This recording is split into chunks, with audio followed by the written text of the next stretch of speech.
Welcome to the Women Living Well After 50 podcast. I'm Soulmate Carrick and I'm passionate about inspiring, motivating, supporting and informing women over 50 to embrace this exciting time of life.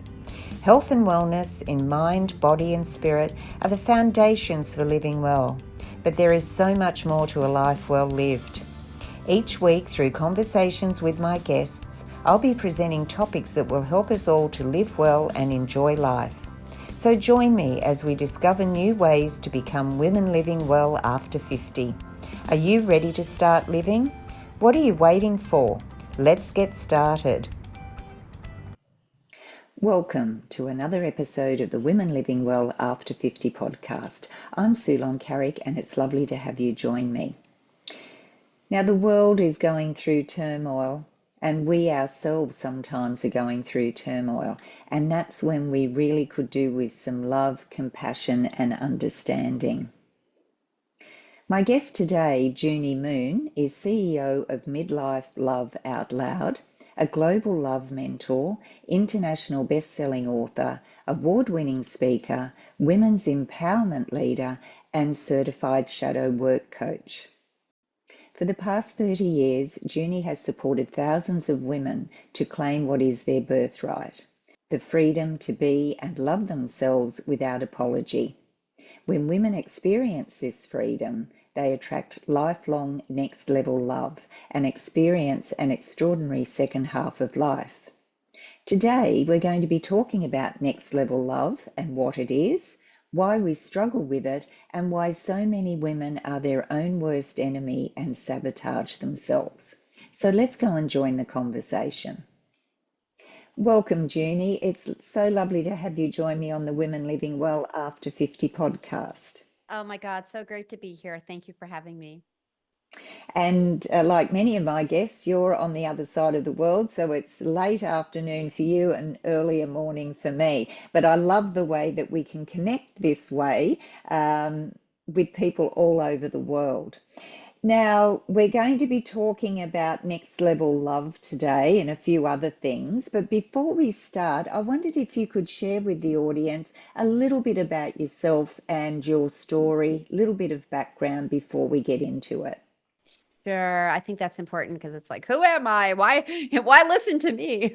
Well, let me start with I have experienced and am living next level love, which is what we're going to talk about, where I just love my life. I love who I am. I can be who I am.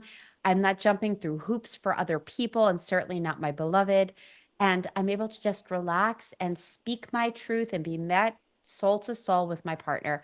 And I never thought I could have that because my history was I walked on eggshells. I was always afraid to ask for my needs to be met, or, I was in a 20-year marriage that had a lot of reasons to stay. There was, I had a son and there was a lot of fun, but at the end of the day, he was a bully. And I brought my history to that relationship, which gave me information on be careful, don't rock the boat, you don't want to be abandoned, be a good little girl. So in that relationship, I didn't get my needs met and I micromanaged everything and it was exhausting. It affected our relationship and how we could actually be together.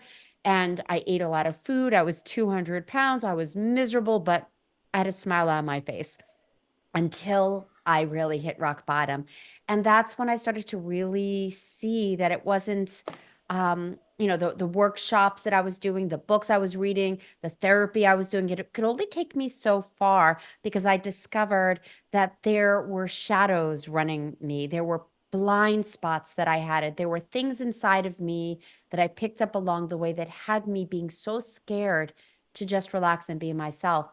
So once I did unpack that and studied it and it transformed my life and I experienced next level love after I left my husband, I knew I just had to make a difference in the world and support women to know that the second half of life can be extraordinary. And if I can do it, truly anybody can do it. So that's a little snippet of my journey. I've learned that there are ways to heal, and it's not necessarily most of the things that we think that are taught to us. And so much we are not taught around how to just love ourselves and honor ourselves to be able to be respected and adored and cherished and heard in the way that we so desire. So I love doing podcasts like this, and I really want to acknowledge you for the work that you're doing, because we all need to hear each other and support each other in knowing that we matter and we can have next level love if we choose to have it. Mm. I love the passion that you have for this, and that's obviously because one, you have achieved that. You've gone through what you have, and you've come out the other side and to a much better life, which then gives hope to other women who may be in the same situation or a similar type of situation where they're just not feeling happy in their life and they're putting up with things that they really probably shouldn't. Now, you talk about next level love. I just wonder if we could, there's a lot of things out there about self love and self care and all of that, but to me, they're quite superficial. Yeah. There's a lot of things, self love, go and get a manicure and a pedicure, self care. Yeah. And self love is something that people probably think is a little bit, oh, I don't, why it sounds weird, or they're not accepting. But next level love, that to me sounds a bit deeper. So can we talk about that and what it means and Yeah. how we can achieve that? Great question. I love that you tied those two together.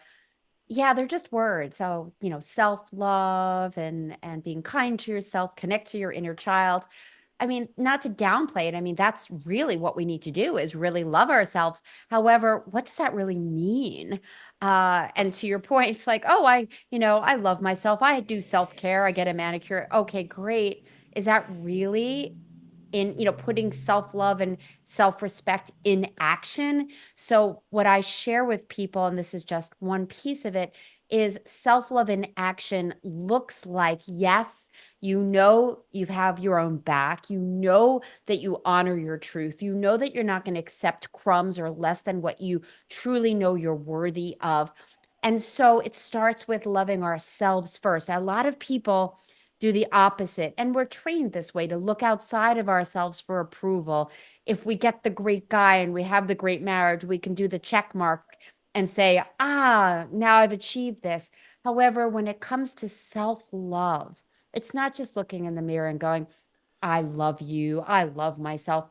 It's when we bump up against adversity, or when there's things in our life that are just not in alignment with how we truly want to be and how we want to feel, that we support ourselves, that we could have that inner dialogue that says, oh honey, you've got this, or you can do this, or you deserve better.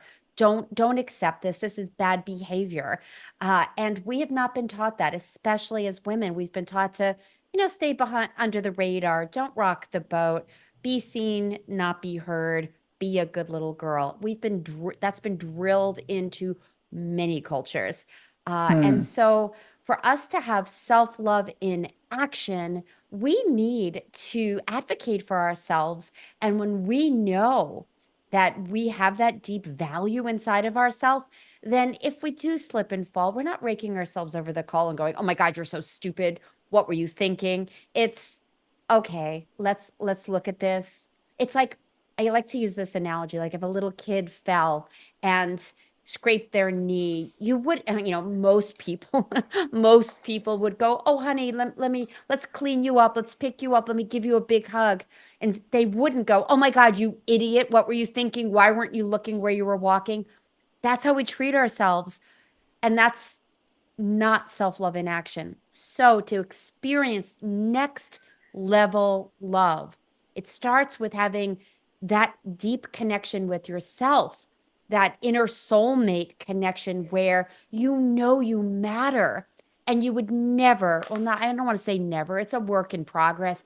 However, that there's a consciousness and a gentleness and a compassion for yourself in a loving way. And when we can give that to ourselves, then we can have next level love with other people. If we're not feeling it inside of ourselves, then we're not going to be able to receive it from other people. We're going to push it away. And that's why the patterns that people have, staying too long, accepting bad behavior, There's a part inside of us, if it's unhealed, that's, well, I better accept this. Otherwise, I'm being a bitch or I'm being too much or I'll be abandoned. So we need to kind of pull back the curtains and go, what's really going on inside of us that keeps us from really experiencing all that's possible?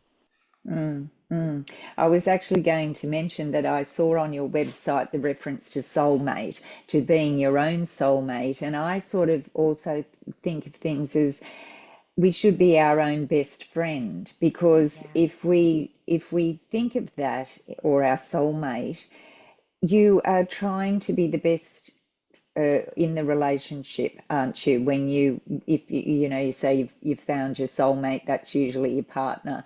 But you treat others with respect, compassion, love.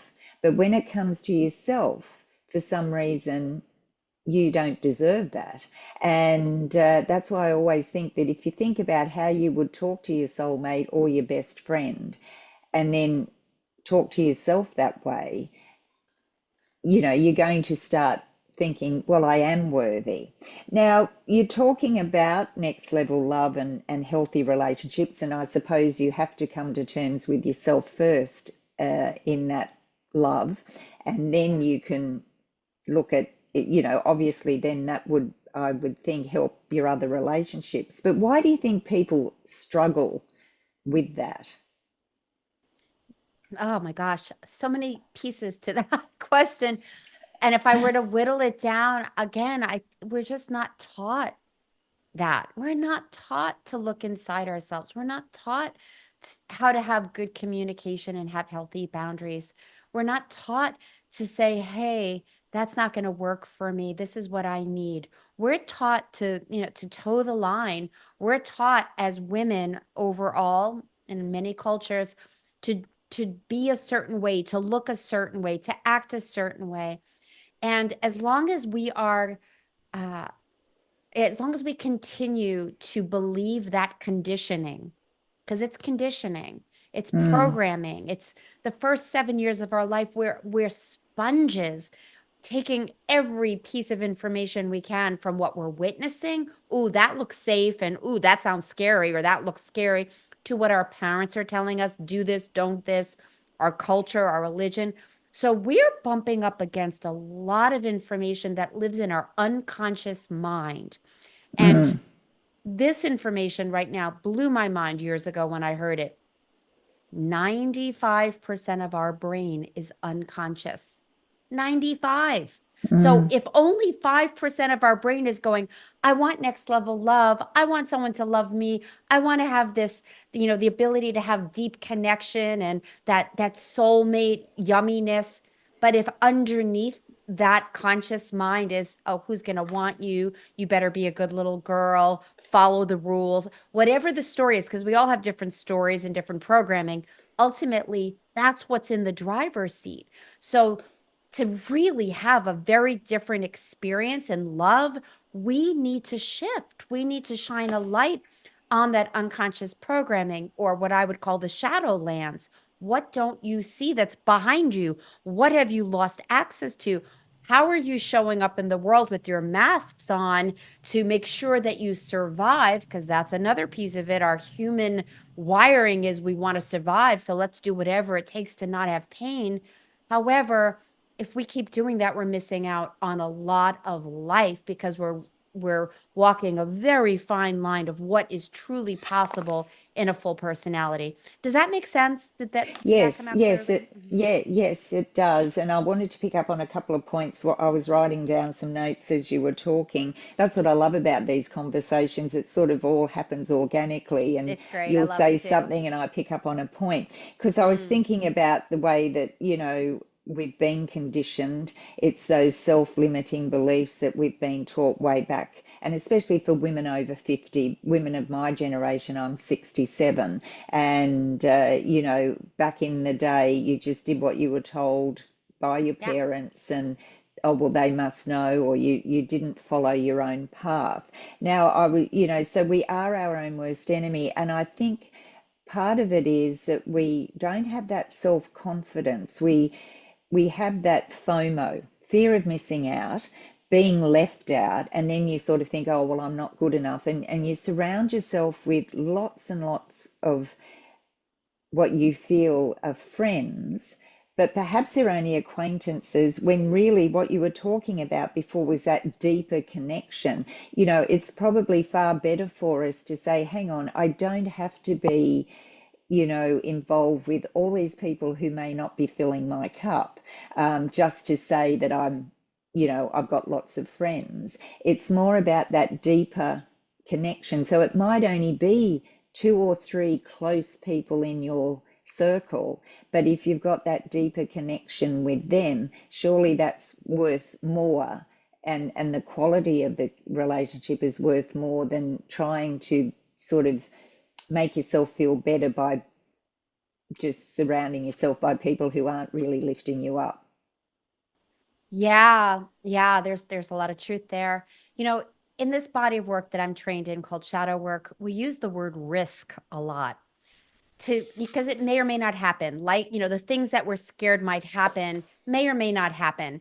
But there's a part of us, again, going back to survival, that's going, oh, the last time you had a relationship or the last time you told your friend your truth, you had this big fight and whatever. We all have these different stories. We all have these different experiences. And so the longer we live, the more we have proof on some level that you got to be a certain way or bad things will happen, and it's just not true.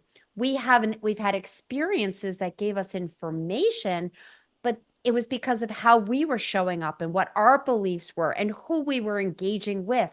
You know, one of the things I share with people personally is who I'm noticing is around me. Who are my friends that are in my life now compared to years ago? I notice how the quality of the people in my life, and that's going to show me how I am doing.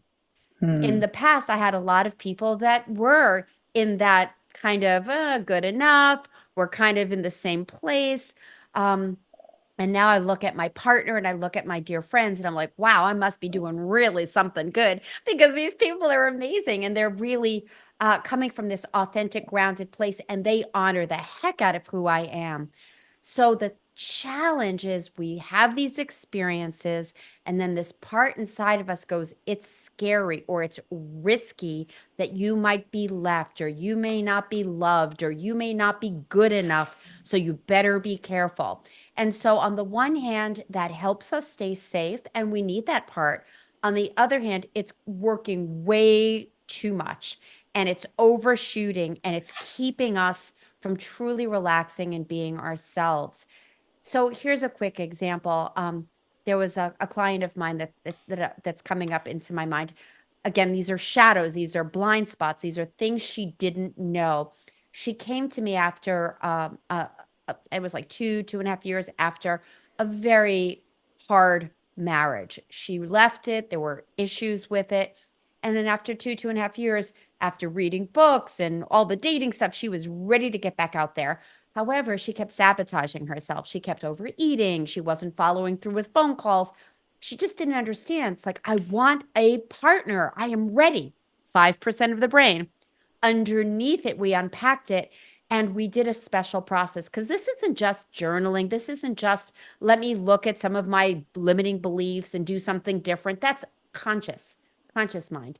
Unconsciously, the stuff that she wasn't aware of was there was a moment in her past that she was very shamed by her father. And people don't have to remember their past, but trust me, there are moments that people go, Hmm. oh, I don't know what it was, but I remember this moment when I was a kid.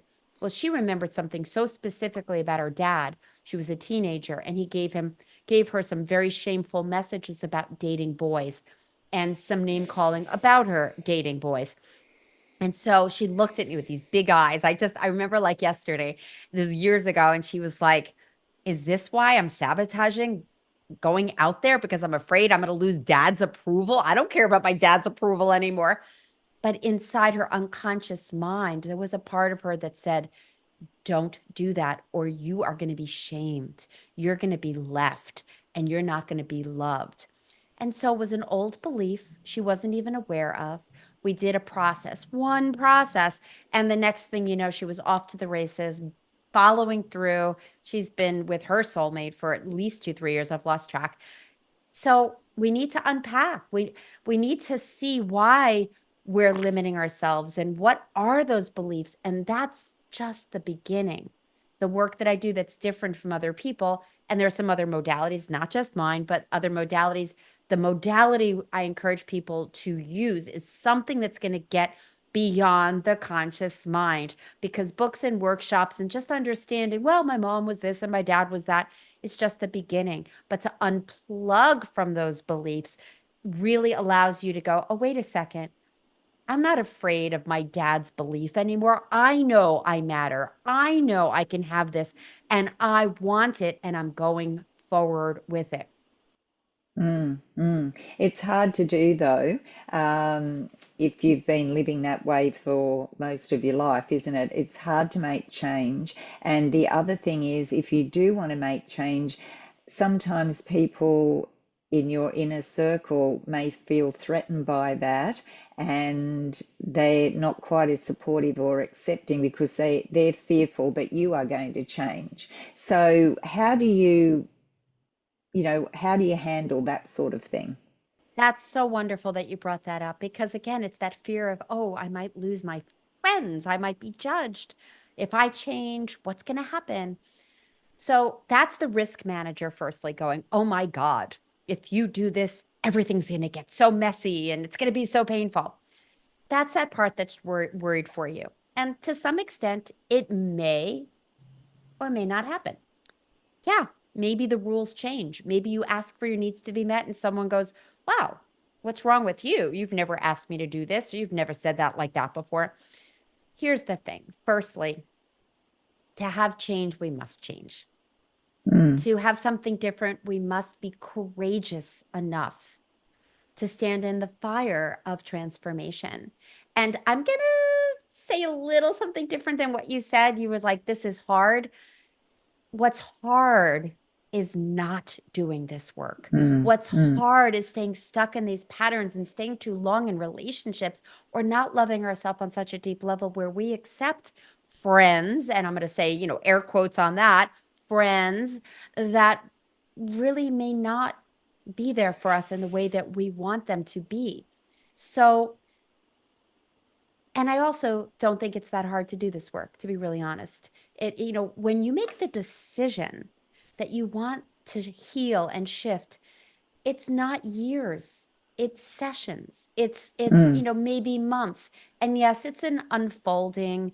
I'm still healing my stuff, but what used to be weeks, months, or years of pain or painful dynamics, maybe I have an hour, maybe I have a few hours, very rarely.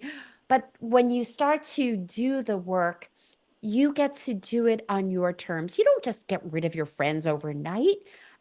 You might choose to. I have a friend, a dear friend, that is not necessarily the kind of friends that I have present time, the new friends. However, I love her and she's got a place in my life, just like I have a place in her life. The rules did change, our dynamics did change, but it wasn't like, oh my God, I'm losing all my friends. It was, how do I want to fit these people in my life where it works for me?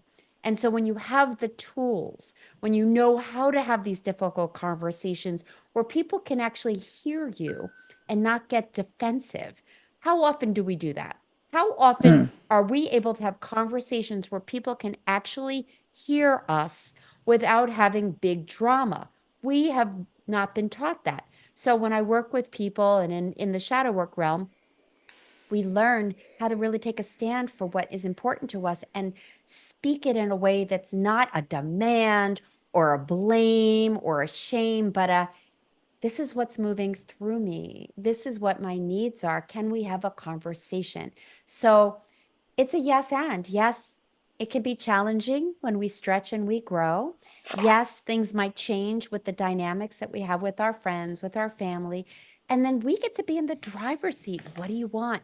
How do you want it to be? And if you truly want a second act on your terms with deep love and the extraordinary. And I say the extraordinary because, frankly, I live the extraordinary. And so do my clients that really put this to work, it's there for you.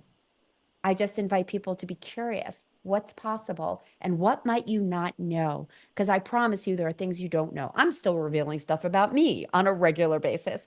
So we have to start somewhere, and just it can be baby steps. We don't have to jump off the cliff and think the world is going to blow up and we're going to lose everybody.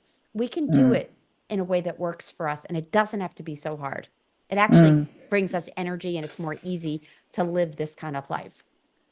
Yes, and as you were talking about that, I was just thinking about a friend of mine who, oh, the last couple of years has been personally very traumatic for her. Has lost some very close people to her, and she's decided that she needs to have different priorities in life now because life's too short. And so she's making some major decisions. And I'm just getting back to how people react. Um, my daughter and I have both been friends with her for many years, and our reaction was the same. It was, well, how do you feel? And we'll support you in whatever you do. And that, if you're at peace with what you're doing, that's great. We could have said, oh, you should be doing this or should be doing that. And then there were other friends that did exactly that. They said, oh, that you shouldn't be doing that. That's not good. Or you're too old to be making changes or this, that, and the other. And that's not only hurtful, but it's not helping because she wants to move forward and this is her way, and they're not getting the reason why. She's had loss. She wants to change her whole things are put in perspective now, Yeah. and there are things she wants to change based on that, but they just don't get it. They're a bit more focused on the financial side of living rather Sure. than the well-being. But Yeah. you have mentioned love shadows. So, and you probably have said what they are, but can we talk a little bit more about that? Because I hadn't heard that term before. Yeah. And if you could just give us a little basic, uh, what it means, but also, do we all have love shadows or Okay, how do they great. And affect us? thank you. And no, I haven't even mentioned Love Shadows yet. We're just We're getting sort of warmed up just here. in, yeah, yeah. Well, I do Well, want to just we, say one thing about what you said about, the friends that may not be supportive. That's why, again, when you really know yourself, you know who to go to for what.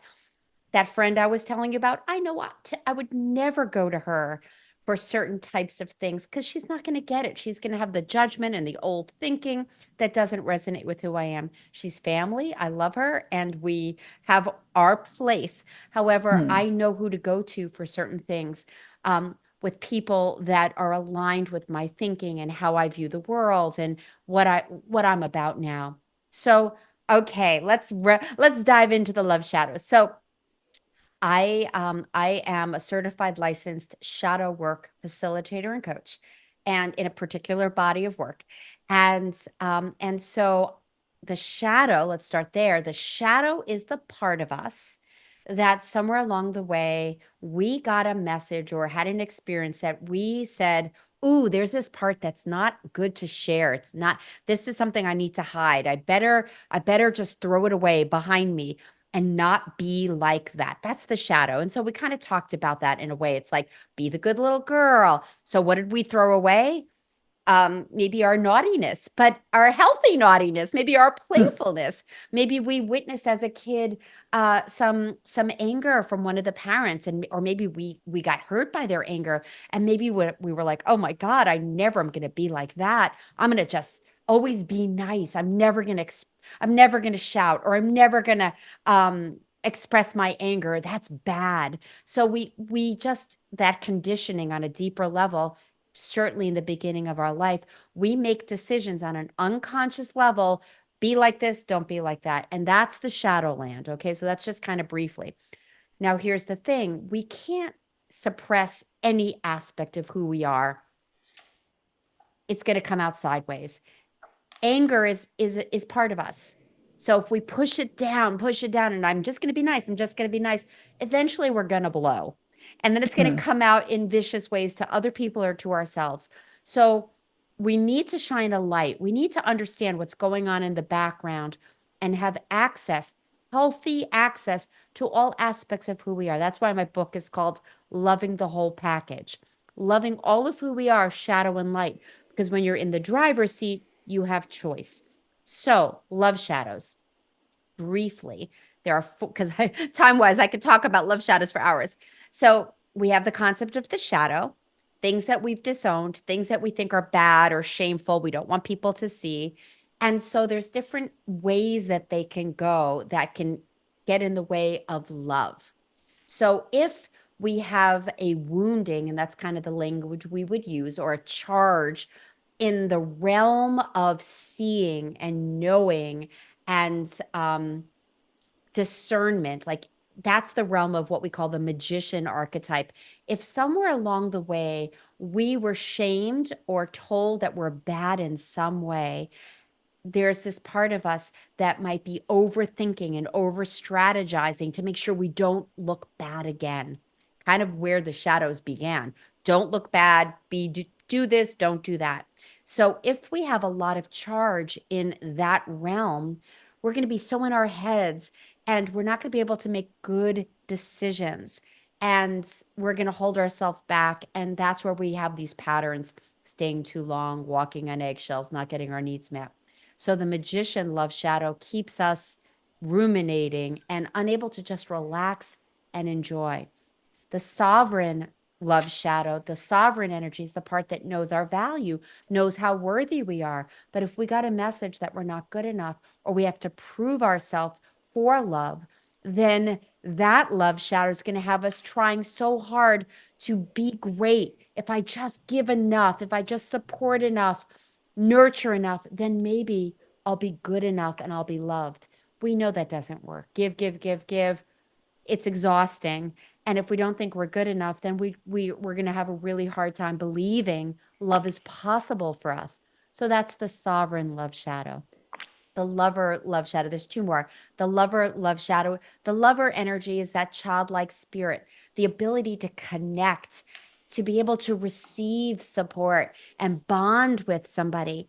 So if we got a message that we're not safe or we lost trusting in ourselves or trusting in others, if we had some abuse, if we had some experience that had us go, I need to really be protected, we build up walls. And then suddenly we can't open, we can't really let somebody in. And that's a love shadow that really hurts our ability to have that intimacy that we so desire and to really be able to be taken care of and loved up. And then the last one is the warrior love shadow. And that's where our identity lives. That's where our healthy boundaries live. That's where we know who we are separate from someone else. So if we have wounding there, we might have had a message that said, you don't exist, or you don't exist separate from me. There is no healthy boundaries. And then people will overshoot and step on your toes. And you might be the doormat and you might be the people pleaser, which is big for women. Or maybe you go the other way and you push people away, or you're in people's faces, or you're a bully to prove that you do exist. So just real quickly, those four, what we all have elements of all of them, in my opinion. You said, do we all have love shadows? We all have shadows. We all have these mechanisms inside of us to keep us safe. One usually is louder than the other. And the more you uncover this and the more you are in the driver's seat, the lower the volume in all of them, the more you can relax and you could spot these patterns so quickly and nip it in the bud and create a very different dynamic with all your beloveds and mostly yourself. Because once you have everything. Yeah, that's actually a whole podcast episode on its own, isn't it? But I agree, Yeah. as I was writing them down, listening to you describe each one, we do have elements of them. Some, some of us might have more of one than the other, but I think everyone's got them. Now, let's talk about the quiz. You've got a little quiz that we can do. What's that all about? Thank you. Thank you for bringing that up. So, I primarily work with women in the second half of life, and a lot of them are single. But whether you're single or in a relationship, I created a quiz to help you see how relationship ready you are. You will discover your love avatar. And what that means is it's a short quiz, a couple of minutes, and it will dig deeply, believe it or not, into how you are being and what might be some of your blind spots. And you will discover your superpower, what you bring to relationships, dating or in partnership, and where you might have some blind spots and what you might need to work on. And you get a full report. And I give you a lot of content because I really want people to go, oh, yeah, that's me. Oh, I can do this. Oh, I can experience this, to help you heal. So it's a quiz that I'm very proud of, that I spend a lot of time creating for people to really kind of take a temperature check of what's going on inside of you. How comfortable are you with speaking your truth, being seen for who you are? Are you like, yeah, I'm totally free and comfortable, or I'm not so sure, a little bit and not so. So the quiz is a great place for you to see, are you a queen, an empress, or a goddess? And you are all of those beautiful, wonderful avatars. And with that said, there's one that's going to pop out more, and then you'll have some support around what can you do about your challenges and embrace your superpower. Mm, mm. Well, I'll be doing that as soon as we finish the podcast. Now, before we go, look, I could talk to you longer, Junie, and I'd love to have you on the show again. I think that, Aw. we've only touched briefly on things, but I will be putting all the links to you in the show notes so that once we've done our quiz, we might want to find that we need a bit of help. We can't do it on our own, so we can contact you. You've got your book. There's so much that you can offer the listeners, so I'll be putting all of that into our show notes. And I can just hear the passion in your voice. As I said at the beginning, you are very passionate about what you do, and that really comes through clearly. Now, before Thank we you. go, that 40 minutes has just flown, by the way. Uh, Yeah. Before we go, I want to ask you a question that I ask all of my guests. So, what does being a woman living well mean to you? Yeah. Waking up knowing that my life is mine, I have Mm, choice, and I'm free, free to be myself and love it. mm, That's living well.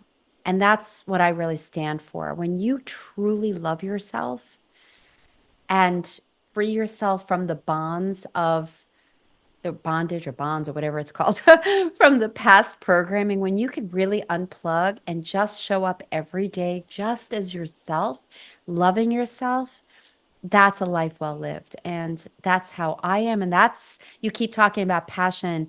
That's why I do what I do. I am so passionate about supporting women in knowing that they can have that, and supporting them in having that.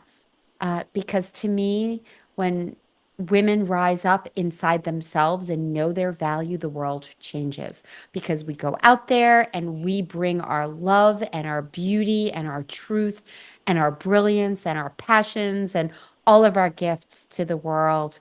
So to me, that's a life well lived. Well, that is a perfect note to end our podcast on, Junie. Thank you so much for being my Mm. guest today. I've learnt about love shadows. I've learnt about next level love. I'll be doing the quiz, and I just feel inspired and motivated to really take some time out for myself to get that deeper connection with who I am. So thank you so much for that. Thank you for having me. You are an amazing interviewer.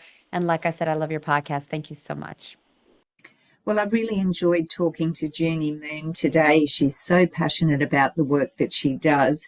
And we talked about next level love. I was interested to hear about the love shadows, the 4 ones that they are, and how we all have a little bit of those in us. So I'm off to do that quiz that's on her website, and I think that you should do it too. I'll be putting all the links into the show notes so that you can just discover more about Junie and what she does. Well, that's it for this episode. I hope that you've enjoyed it and that you'll share it with a friend who will no doubt benefit from what Junie's had to say. And until next time, remember to live well, enjoy life, and most of all, be a woman living life your way. Bye for now.